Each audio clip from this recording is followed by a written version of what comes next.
Welcome to another episode of the Scripting Them podcast. In this episode, I want to cover several phrases that, as a developer who's part of a team, you should never say. Either to your colleagues, either to your engineering manager, to your manager, to whoever is above you, essentially, in the hierarchy. Because they're just wrong, you know? So let's get started and you'll see what I mean. The first one is one that I heard several times actually while working as an engineering manager, and that's sorry I'm late. I went out partying last night. So yeah, it's true that this particular phrase usually comes from young developers, essentially young people who like to go out late, and that might date me for saying that.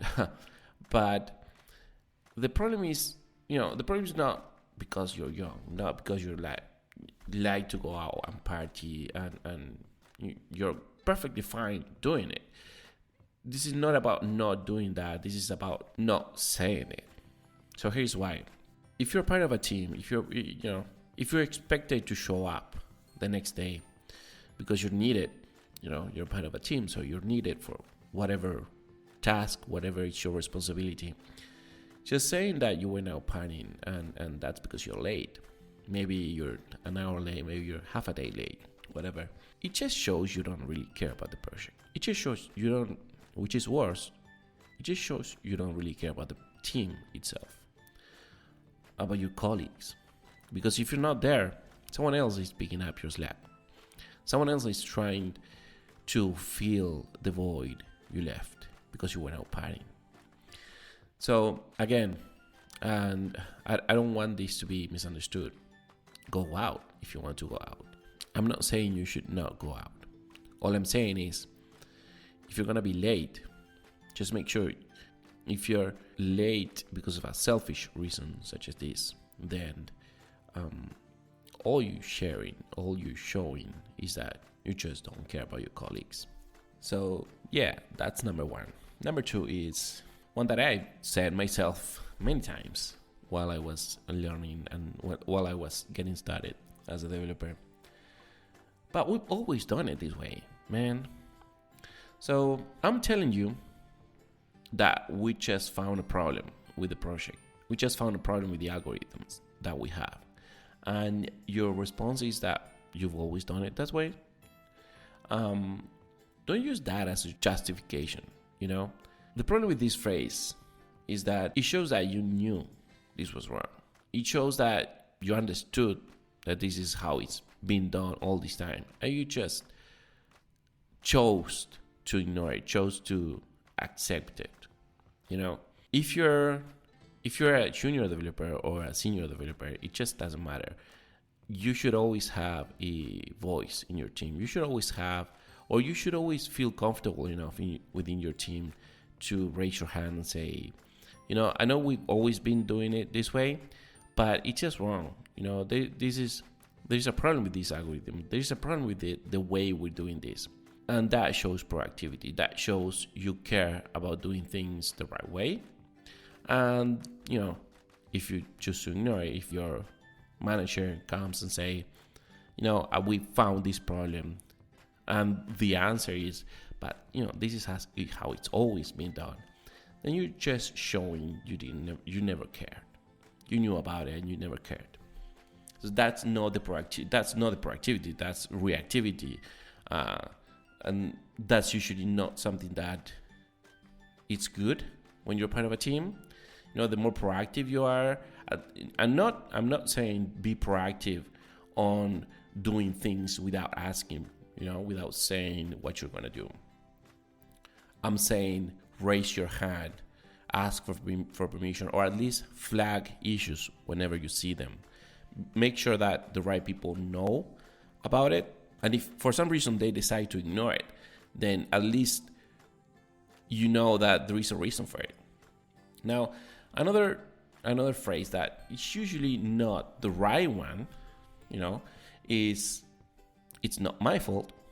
You know, look, unless you're directly being targeted and reprimanded somehow for something that you didn't do, then saying it's not my fault or, it's close cousin, I didn't do it, that's probably not the best thing to say. Even if it's, a front-end issue and you're a back-end developer, you can probably do something to help test it or debug it. Essentially, all I'm saying is, this goes back to my previous point, you're part of a team. You're usually part of a team, if this is happening to you. So just saying, I don't know, this is not my fault, turning around and just continue with your work as if your work didn't affect others and others didn't affect yours, it's just wrong. It's not the right way to do it.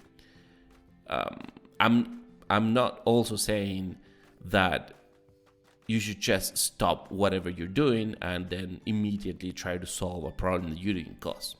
And that maybe is outside even of your area of expertise. All I'm saying is you should try at least to be as helpful as you can.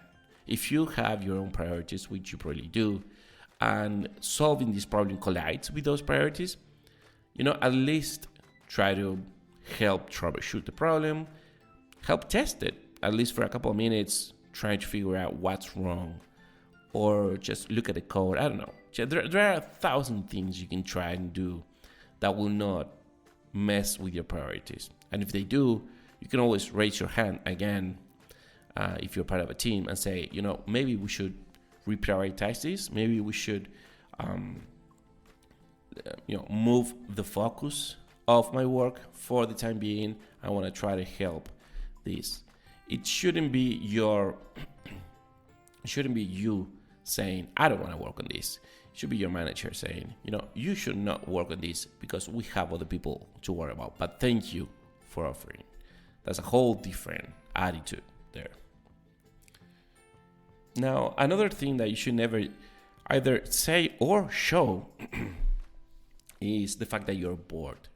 And this happens, Software development is not always attractive. It's not always fun, let's face it.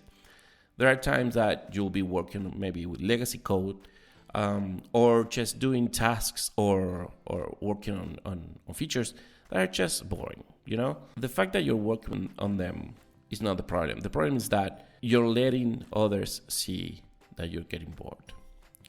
And again, the fact that you're getting bored is not the problem.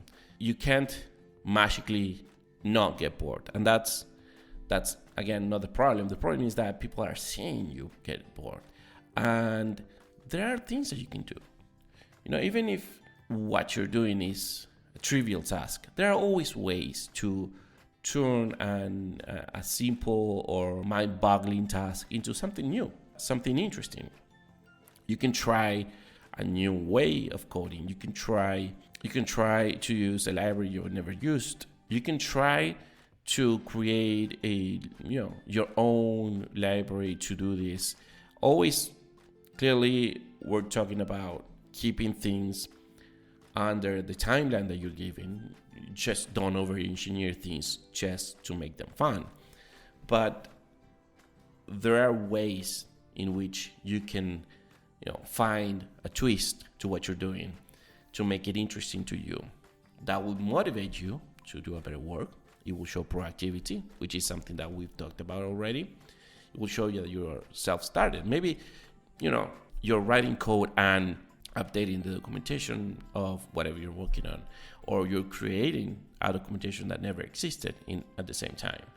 And, if you try to, use new things that you've never done, essentially take this mind-boggling, trivial task and turn it into something that is taking you outside of your comfort zone, which is, if you stay inside, that's essentially what's making you bored.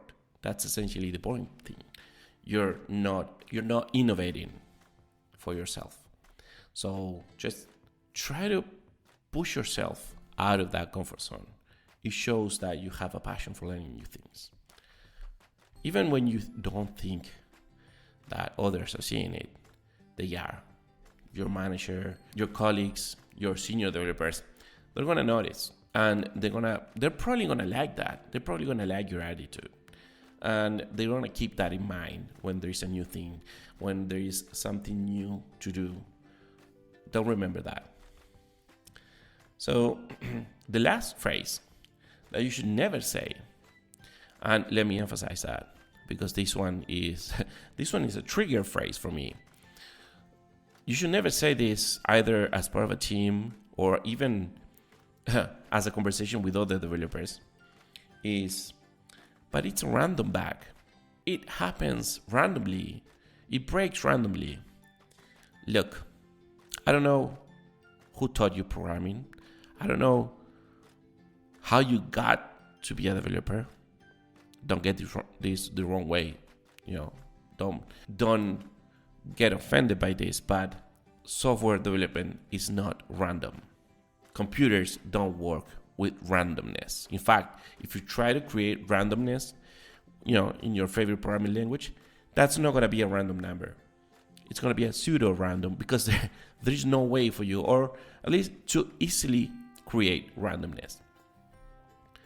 So when we tend to think and say that a bug is random, that it happens randomly, all we're saying is we just haven't really figured out the root cause for that bug. We just don't know really how it happens. We know it happens sometimes related to some action that we do, maybe. And maybe we can see the problem and we can put workarounds to solve that problem. But as long as we keep thinking that it's random, it just means we've not really figured out the cause for that problem. So we haven't really fixed the bug. So next time you're faced with a random, quote unquote, random bug, just go deeper. Keep pushing, keep digging until you actually find the root cause of the problem. Once you find it, you'll see there's no randomness attached to it. Unless you're dealing with some kind of, hardware programming that deals with, under extreme conditions, and those, these extreme conditions are affecting the hardware, which is affecting maybe the way it works. If you're just a web developer, chances are your bug isn't random. Like 99.9999% of the times, that bug has a very specific reason, and you're just not finding it. Heck, sometimes I'll be the first to admit it. Sometimes just going deep enough to find the cause of the problem, it's just too expensive. Essentially, it takes you too long, and putting patches around it to make it stable enough, it's what you need, especially if it's a bug in production and you need to fix it quickly and so on. But keep in mind that the more patches you add and the less random bugs you fix, the more unstable is going to be your system, because you still have those bugs. You haven't fixed them. You haven't removed the errors in the logic that are causing this pseudo randomness to happen. So without me getting too triggered, remember, there are no random bugs. They're just bugs waiting to be fixed. And that's it. That's the last one. And I hope you never have to say it again. I hope that, as usual, this episode was useful. You got some insight out of it. And in the meantime, I'll catch you on the next one. Have fun coding. And that was it for this episode. Thank you so much for listening. And don't forget to rate the podcast in your favorite podcasting app so that it can reach more developers. In the meantime, if you'd like to follow me on Twitter, or X as people call it, just look for me at DeleteMan123. And that's it. Thank you, and catch you on the next one.